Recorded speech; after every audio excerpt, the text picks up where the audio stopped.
So I welcome you all to this first session of our 6-day autumn school. My name is Ulrike Flader, and together with my colleagues Shalini Randeria, who unfortunately can't be here today because of her commitments, as she's just been elected president of the Central European University. So unfortunately, due to her increased commitments, she won't be with us. But also with Jens Adam, Hagen Steinhauer, also my colleagues Michi Knecht and Ingo Warnke, and Natasha Dizzy, who you've been, a lot of you have been communicating with. We formed the research group called Soft Authoritarianism, based here at the University of Bremen, which has organized this event. And the event is actually funded by the collaborative research platform Worlds of Contradiction, which is also based at the University of Bremen. And we're extremely happy to have received so many applications from across the globe, and are even more delighted that you are all able to participate despite, as I said, the different time zones that we have. So I've already said some hellos to our faculty members, but maybe we can just, or before we start, maybe Jens, do you want to say hello so everyone can see you? Just quick hi. Hello. Yep. That's great.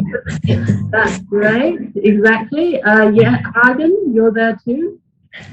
Yeah, I'm here. Hi. Nice to see you. Nice to meet everyone. Great. And Natasha, now you see a face to the name and the emails. Everyone. Great. And then I can see a couple of our faculty members as in the room, and we'll start off with Sandro Massager. Just said hi there. Hello again. Yes, and so he's going to start off with our lecture today, our module 1 on political economy of extractivism. Then we have Ranabir Samada from Calcutta Research Group, and who is also also a permanent fellow of our research group, which we're very happy and lucky to have. And he'll be doing the module tomorrow on colonial legacies. I'm not sure if I've seen Deval and Hannah around. Please say hi if you are around. Too many faces now on Zoom. Okay. They'll be doing the legal reorderings, module 3. Martin Reisiger and Ruth Wodak, I haven't seen them right now. They're doing module 4. But I have seen Alex Nadej, Wadra Ogo, there you might want to say hi too. Great, it's lovely to have you here. I think Anna Volkenhauer, she didn't manage. I think she's on the road. Yeah, exactly. She's on the road, and Klaus Schlichter, together you will be doing module 6. On land and food. So we're very happy that you are already here today. Thank you, Alex Nadej. Yeah, great. Okay. So, and again, I welcome you all to this session. Maybe I can say a couple of words on our research group and our take or our interest in extractivism just before we start, if you allow me. As I mentioned, our focus, the focus of our research group lies on what Shalini Randeria has termed soft authoritarianisms. And with this concept, we try to grasp current modes of governing within formal democracies, which, however, blur the line between democracy or democratic and authoritarian rule. As we obviously, in fact, have seen in many countries, but maybe most obviously in Hungary, Turkey, India, Poland, Brazil, maybe just to name a few. Our 3 cases deal with Turkey, Poland, and France, and aim at exploring the specific workings of these fluid and flexible political, juridical, social, and discursive configurations that hollow out democracy from or by democratic means. That's what we're interested in. And this is also our take on, or our point of departure in our interest on extractivism. We're interested in the relation between these authoritarian forms of governing and practices of extractive capitalism. While, obviously, as you all know, forms of extractivist accumulation have been at the heart of colonial exploitation, we seem to be currently witnessing an expansion of multiple forms of extractivism, which are not just conducted by, obviously, private firms, but involve a whole orchestration, maybe, of states or an orchestrated effort of states, local authorities, networks of experts, and so on and so on. And we'll be talking about all this probably in the next coming days. And which obviously go beyond what Sandro Massager has called the narrow or the literal meaning or sense of extraction.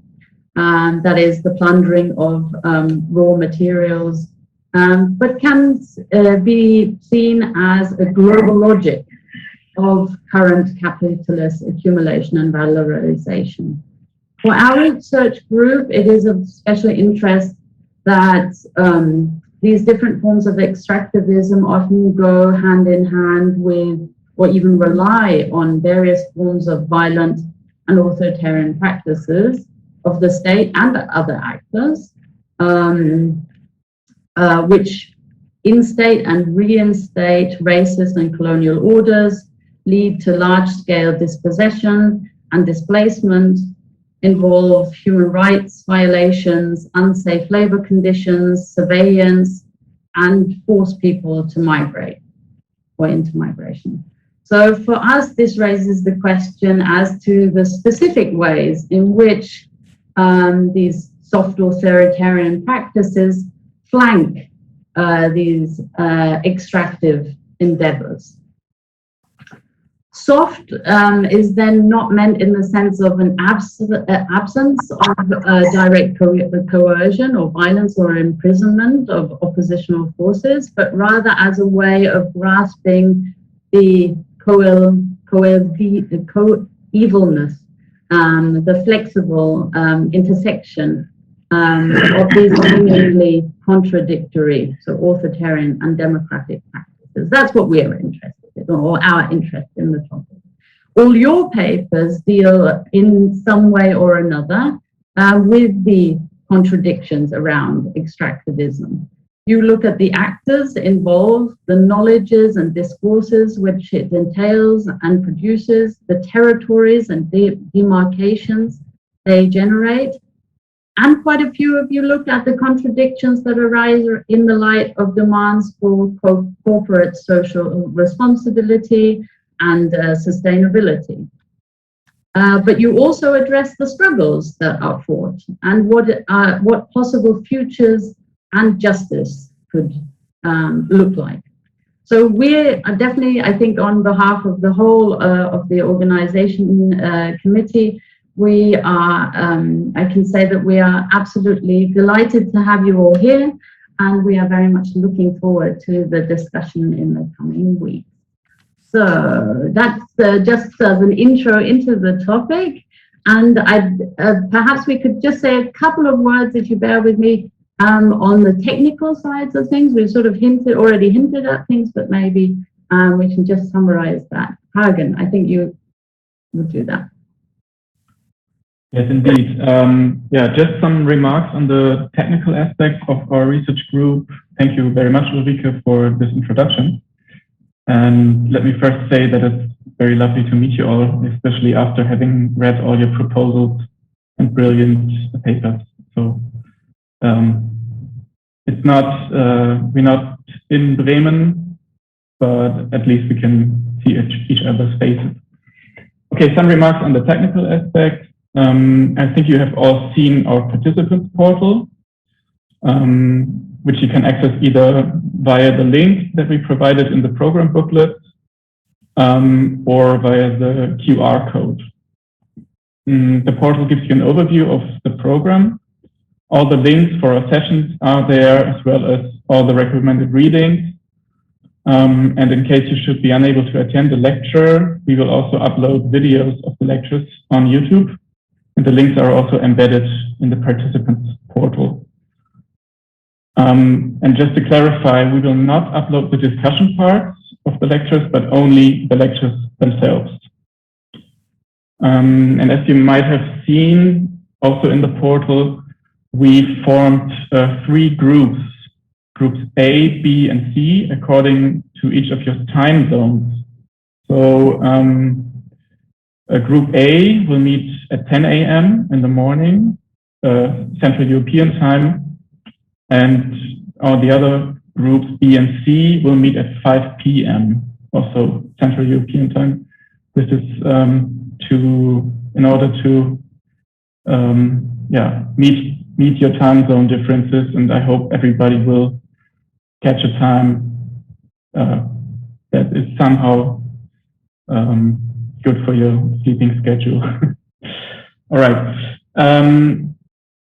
You can, please attend all your group meetings, but of course, you're very welcome to additionally join other sessions and presentations from other groups.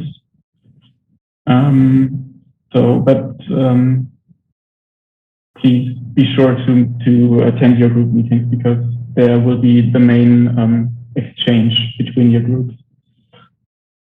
And these links you will also find in the portal. So one thing that should be remarked is that the link for this plenary session will always be this one.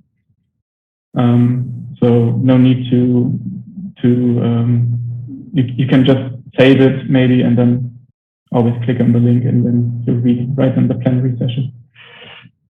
All right, I think that's it. I think Natasha will be your the person responsible for technical issues. So if you have any questions, you can email or the known email address.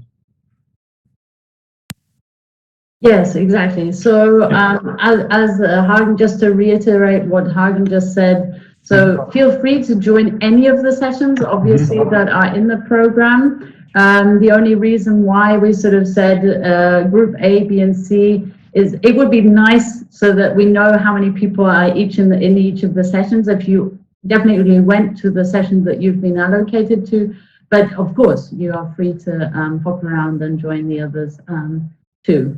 And so one session is in the morning at from 10 to 12 Central European time, and the others are always after our main module.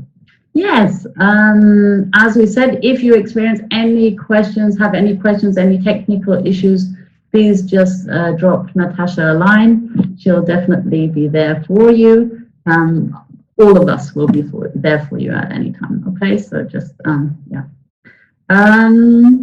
and obviously, so the most important thing that we want to enable is, despite being on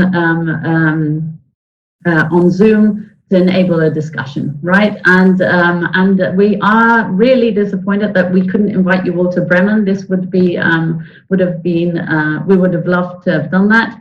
And so we're obviously going to miss our lunches together, our dinners, our evening chats, and what have you. So we tried to come up with a way, how can we do this? And so we have a format which is not on Zoom, but in fact on a different platform called WonderMe. And you will find the link. We will also put the link here later on. But there's also a link both in the program and also on the portal. And that should just play around with that. Feel free to go into there when you're in your breaks. I don't know if you've had a walk or something to eat, and then pop in there. So this is a place where you can just approach each other. That's it works by just walking up to people, right? Even digitally. So you can just try that out later on in the break, and also in our micro sessions that we've deliberately decided to add here. So these are places where we hope that you can come into conversation just in twos and threes and what have you. Exactly. So besides our discussions here, we also try to have a lot of breaks, okay, so that we don't get too tired of Zoom. So even 5 or 10 minutes in between is sometimes quite helpful. Okay, and so that's enough of us talking for today, and we thought we'd start off with a round of actually getting to know each other. And Jens is going to tell us what we're going to do for that. We're going to go into breakout sessions, but what do we do in our breakout sessions, Jens?